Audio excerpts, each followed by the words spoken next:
السلام علیکم ورحمۃ اللہ وبرکاتہ۔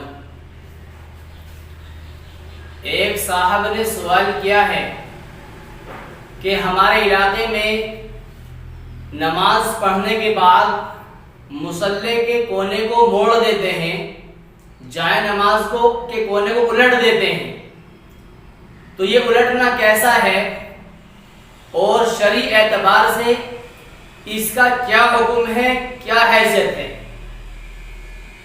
تو سب سے پہلے یہ سمجھ لیں کہ نماز پڑھنے کے بعد، نماز سے فارغ ہونے کے بعد میں جو جائے نماز یا مصلی کا کونے کو موڑ دیتے ہیں، کونے کو الٹ دیتے ہیں، تو اس کا موڑنا نہ تو واجب ہے، نہ سنت ہے، نہ فرض ہے، نہ مستحب ہے۔ تو اب سوال یہ ہے کہ یہ موڑا کیوں جاتا ہے؟ صحیح معنوں میں اس کے موڑنے کی کوئی ضرورت نہیں ہے، لیکن موڑا بھی جاتا ہے۔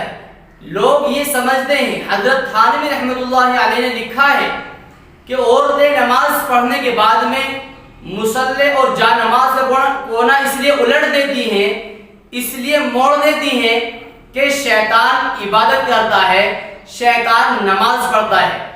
دیکھیں، سب سے پہلے اس مسئلے میں ہمیں دو غلط فہمی پیدا ہوئی ہے۔ ایک تو یہ کہ شیطان ہمیں عبادت سے روکتا ہے لیکن خود عبادت کرتا ہے۔ شیطان کا عبادت کرنا بالکل سراسر غلط ہے۔ عبادت تو حکم الہی کے بجا لانے کا نام ہے، عبادت تو احکامات الہی پر عمل کرنے کا نام ہے، عبادت تو اللہ تبارک و تعالیٰ کی فرما برداری کا نام ہے، عبادت تو رب تعالیٰ کے حضور اپنی جبی اور پیشانی کو جھکا دینے کا نام ہے۔ لیکن جبکہ شیطان احکامات الہی کا سب سے بڑا نافرمان ہے، شیطان حکم الہی کا سب سے بڑا نافرمان ہے، لہذا شیطان کے بارے میں یہ سوچنا کہ وہ ہمیں عبادت سے روکتا ہے اور وہ خود عبادت کرتا ہے، یہ بالکل بیکار اور محمد اور لغو بات ہے۔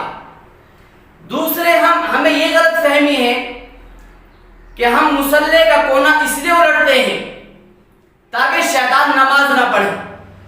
بھئی شیطان اللہ تبارک و تعالیٰ کی فرما برداری کرنا اگر شروع کر دے تو اس کا اور امت محمد کا جھگڑا کیا رہا؟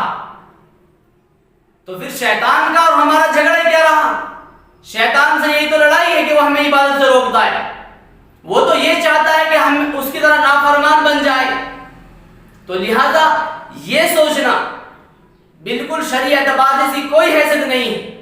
یہ سوچنا کہ کہیں شیطان نماز نہ پڑھنے لگے اس لیے کونے کو موڑنا، یہ بالکل بے اصل لغو اور فضول بات ہے، اور شیطان کا عبادت کرنا یہ غلط ہے، ایسا قرآن و حدیث سے ثابت نہیں۔ تو بہرحال قرآن نماز مصلی کا کونا، جائے نماز کا کونا اس لیے موڑا جاتا ہے تاکہ جائے نماز خراب نہ ہو یا دیکھنے والوں کو یہ پتہ چل جائے کہ اس پر نماز پڑھی جا چکی، اس کے علاوہ اور کوئی مقصد نہیں۔ تو یہ ہے اس مسئلے کے بارے میں جو باتیں بتلائی گئی ہیں۔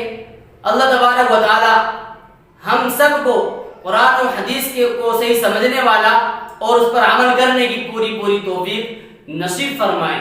والسلام علیکم ورحمۃ اللہ تعالی وبرکاتہ۔